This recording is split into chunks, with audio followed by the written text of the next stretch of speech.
Los Moores Murders, solo mencionar el nombre ya te pone la piel de gallina, ¿verdad? Es un caso que se te queda grabado. Lo fascinante es cómo un caso de la década de 1960 todavía tiene tal impacto en nuestra memoria colectiva. Habla de las profundidades de la crueldad humana, pero también de nuestra necesidad de comprender esa oscuridad. Tenemos aquí artículos de periódicos, transcripciones de entrevistas policiales e incluso algunos extractos del libro del profesor Davis sobre el impacto sociológico del caso. Nuestra misión hoy es sumergirnos en todo esto y comprender no solo los crímenes en sí, sino también su impacto duradero. Exacto, no se trata solo de recordar los hechos, sino de analizar por qué este caso en particular sigue siendo tan relevante hoy en día. Empecemos por el principio. Ian Brady y Myra Hindley, dos nombres grabados a fuego en la historia criminal. Sus crímenes contra niños en la Inglaterra de los años 60 conmocionaron a la nación, y la ubicación, los páramos, se convirtió en un símbolo tan potente como los propios asesinos. Es interesante cómo el paisaje se fusiona con el crimen. Los Moors, con su desolación, su extensión inhóspita, no eran solo un telón de fondo, sino casi un cómplice. Davies lo describe como un coto de caza, lo que aumenta la sensación de horror. Leyendo las noticias de la época, la reacción del público fue inmediata y visceral. Pánico absoluto. Los padres no dejaban salir a sus hijos, las ventas de juguetes se desplomaron. ¿Cómo afectó esto a la sociedad a largo plazo? El profesor Davies lo compara con un terremoto. Y no solo por el miedo inmediato, sino por cómo resquebrajó los cimientos de la sociedad. La gente, hasta entonces, se sentía segura e inocente. De repente, ese sentimiento se hizo añicos. El mal podía acechar en cualquier lugar, incluso en un sitio tan aparentemente remoto como los Moors. Y eso nos lleva a la investigación.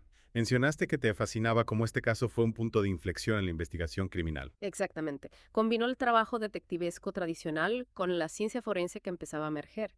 El análisis del suelo, por ejemplo, fue crucial para vincular a las víctimas con los Moors. ¿Podrías explicarnos un poco más sobre eso?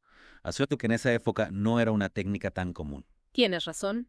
El análisis de suelo implicaba identificar los tipos de suelo, minerales y materia orgánica presentes en las muestras. En este caso, se encontraron rastros de tierra de los Moors en la ropa y pertenencias de las víctimas, y viceversa, lo que ayudó a establecer la conexión con el lugar de los crímenes.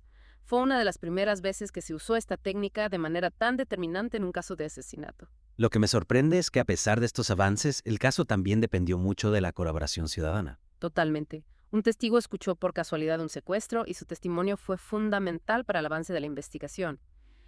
Es un recordatorio de que todos podemos ser observadores cruciales, que a veces un pequeño detalle puede ser la clave para resolver un crimen. Hablando de detalles cruciales, incluiste una transcripción de una entrevista policial con Brady en el material que me enviaste, y debo decir que leerla fue una experiencia escalofriante. La frialdad de sus respuestas, su falta de remordimiento, un atisbo a la mente de un psicópata. Es una lectura difícil, sin duda. Esa falta de empatía, esa desconexión con el sufrimiento que causó, son características clásicas de la psicopatía. Y antes de que se me olvide, tenemos que hablar de las cintas. No solo cometieron estos actos atroces, sino que los documentaron. Es como si quisieran inmortalizar su crueldad. Las cintas, un elemento realmente perturbador en este caso, son una pieza clave para comprender la mente de estos asesinos. No solo grabaron los crímenes, sino que también capturaron conversaciones, burlas, incluso las súplicas de las víctimas. Es difícil siquiera imaginar el nivel de crueldad que implica. ¿Cuál era el propósito de esas grabaciones? ¿Qué buscaban al documentar sus actos tan meticulosamente? Esa es la pregunta que muchos investigadores se han planteado. Algunos creen que era una forma de revivir sus crímenes, de recrear el poder y el control que sentían en esos momentos. Otros sugieren que buscaban dejar un legado, una huella imborrable de su maldad en el mundo. Es como si quisieran trascender a través de sus actos, convertir su horror en algo perdurable. Exactamente. Y el hecho de que se esforzaran tanto en ocultar las cintas, en asegurarse de que nadie las encontrara, nos dice mucho sobre su premedicación y su deseo de control. No querían ser olvidados, querían que su historia se contara aunque fuera a través de la evidencia de su propia crueldad. Mencionaste antes la frialdad de Brady en la entrevista policial. Se refleja esa misma falta de empatía en las cintas. Absolutamente. En las grabaciones la voz de Brady es fría, calculadora, casi distante. No hay rastro de remordimiento, de compasión por sus víctimas. Es como si estuviera narrando un documental ajeno al sufrimiento que está causando. Y Myra Hindley, ¿cuál es su rol en estas grabaciones? ¿Se percibe la misma crueldad en su comportamiento? La participación de Hindley en las cintas es compleja. A veces se la escucha animando a Brady, participando activamente en la tortura. Otras veces su voz es más pasiva, como si estuviera bajo el influjo de Brady. Esa dinámica de poder entre ellos es fascinante y a la vez aterradora. ¿Cómo se explican estas diferencias en el comportamiento de Hindley? Es un tema que ha generado mucha controversia. Algunos expertos creen que Hindley era tan culpable como Brady que disfrutaba con el sufrimiento de las víctimas. Otros argumentan que era una víctima de la manipulación de Brady que actuaba bajo su control y que sentía un miedo profundo a desafiarlo. Las cintas sin duda son una pieza fundamental para intentar comprender la psicología de estos dos asesinos. Pero más allá de eso, ¿qué impacto tuvieron en la investigación y en el juicio? El descubrimiento de las cintas fue un punto de inflexión en el caso. No solo proporcionaron pruebas irrefutables de los crímenes, sino que también conmocionaron a la opinión pública y aumentaron la presión sobre la justicia para que siguiera justicia. El contenido de las cintas era tan perturbador que incluso los investigadores más experimentados quedaron impactados. Y en el juicio, ¿cómo se utilizaron las cintas? Se presentaron como prueba ante el jurado. Se utilizaron fragmentos de las cintas como prueba durante el juicio. La defensa intentó argumentar que las grabaciones habían sido manipuladas, pero la evidencia era tan contundente que no pudieron negar su autenticidad. La reproducción de las cintas en la sala del tribunal causó un gran impacto emocional, tanto en el jurado como en el público presente. Es comprensible. Escuchar las voces de las víctimas, sus súplicas, las burlas de sus torturadores. Debe haber sido una experiencia desgarradora. Sin duda. Las cintas no solo documentaron los crímenes, sino que también capturaron el horror, el sufrimiento, la inhumanidad de los actos cometidos por Brady y Hindley.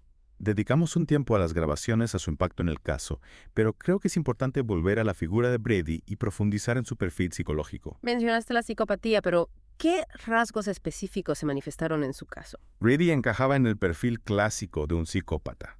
Carecía de empatía, era manipulador egocéntrico y tenía una visión distorsionada de la realidad. Se veía a sí mismo como superior a los demás y creía que estaba por encima de las normas sociales y morales. Esa falta de empatía que mencionas se refleja claramente en la transcripción de la entrevista policial. Su frialdad, su incapacidad para conectar con el dolor que causó. Exacto. En la entrevista se puede observar su desapego emocional, su falta de remordimiento. Responde las preguntas con una frialdad desconcertante, como si estuviera hablando de algo trivial, sin ninguna conexión con la gravedad de sus actos. Y se puede decir lo mismo de Myra Hindley. Su perfil psicológico era similar al de Brady. El caso de Hindley es más complejo. Si bien es evidente que participó en los crímenes, su motivación y su nivel de implicación siguen siendo objeto de debate. Algunos expertos creen que, al igual que Brady, presentaba rasgos psicopáticos, mientras que otros sugieren que fue víctima de la manipulación y el control de Brady. Es decir, que el grado de su responsabilidad en los crímenes y la naturaleza de su relación con Brady todavía no están del todo claros. Precisamente. Es un tema que ha generado mucha controversia a lo largo de los años y que probablemente siga sin una respuesta definitiva. Regresando al tema del impacto social, los Moors Murders conmocionaron a la sociedad británica de una manera profunda. ¿Cuáles fueron las consecuencias a largo plazo de este caso? Los Moors Murders marcaron un antes y un después en la percepción de la seguridad y la infancia en Gran Bretaña. Generaron un miedo palpable, una sensación de vulnerabilidad que se extendió por todo el país. Los padres se volvieron más protectores, las autoridades implementaron medidas de seguridad más estrictas y se inició un debate nacional sobre la protección de la infancia y la prevención de la delincuencia. Es decir, que el caso no solo expuso la oscuridad de la naturaleza humana, sino que también obligó a la sociedad a replantearse sus propias estructuras y mecanismos de protección. Exactamente. Los Moors Murders actuaron como un catalizador para un cambio social profundo, forzando a la sociedad a confrontar sus vulnerabilidades y a buscar soluciones para prevenir tragedias similares en el futuro. Y en cuanto a la investigación criminal, ¿qué legado dejaron los Moors Murders en este campo? Como mencionamos antes, este caso impulsó el desarrollo y la aplicación de nuevas técnicas forenses como el análisis de suelo. Además, puso de manifiesto la importancia de la colaboración ciudadana en la resolución de crímenes. La información aportada por testigos, por pequeña que parezca, puede ser crucial para el éxito de una investigación. Dejando a un lado los avances en la investigación, ¿qué podemos aprender de los Moors Murders sobre la oscuridad que habita en el ser humano? ¿Qué nos dice este caso sobre nuestra capacidad para el mal? Es una pregunta fundamental y a la vez inquietante. Los Moors Murders nos confrontan con la realidad de que la maldad existe, que incluso las personas aparentemente normales son capaces de cometer actos atroces. Este caso nos obliga a reflexionar sobre los factores que contribuyen a la violencia, a la crueldad, a la falta de empatía. Y nos recuerda la importancia de estar vigilantes, de proteger a los más vulnerables, de crear una sociedad más justa y compasiva. Es una lección difícil de asimilar, pero necesaria. Sin duda. Y aunque es tentador mirar hacia otro lado, ignorar la oscuridad, es crucial que la enfrentemos, que la estudiemos, que intentemos comprenderla. Solo así podremos prevenir futuros actos de barbarie y construir un mundo más seguro y humano. Sí, estoy de acuerdo. Es alentador pensar en esa capacidad de la sociedad para unirse y buscar justicia. Totalmente. Una respuesta así nos dice mucho de la fuerza del espíritu humano. A pesar de lo terrible del caso, ¿crees que tragedias como esta pueden servir como catalizador para el cambio, para prevenir futuras atrocidades? Sin duda. Es fundamental estudiar estos casos aunque sea doloroso. Analizar los factores que llevan a la violencia. Identificar señales de alerta, ¿no? Exactamente. Y trabajar para crear una sociedad más justa, más compasiva. Más atenta a las necesidades de los demás. Un trabajo que requiere la participación de todos. Por supuesto. Todos tenemos un papel que jugar, desde las instituciones hasta los individuos. Si tuvieras que resumir en una frase el aprendizaje más importante que nos dejan los Morse Murders, ¿cuál sería? Uf, qué difícil. La maldad existe y es nuestra responsabilidad enfrentarla, comprenderla y trabajar para erradicarla. Una frase contundente sin duda, que nos invita a la reflexión. Bueno, espero que esta inmersión en los Morse Murders, a pesar de la dureza del tema, haya sido enriquecedora para nuestros oyentes. Eso espero. Y si este deep dive ha despertado tu curiosidad, te animamos a explorar los libros y documentales sobre el caso. Pero ojo, el contenido puede ser perturbador. Claro. El conocimiento es poder, pero hay que abordar estos temas con sensibilidad y respeto por las víctimas. Y con esto, damos por concluida esta inversión en los Morse Murders.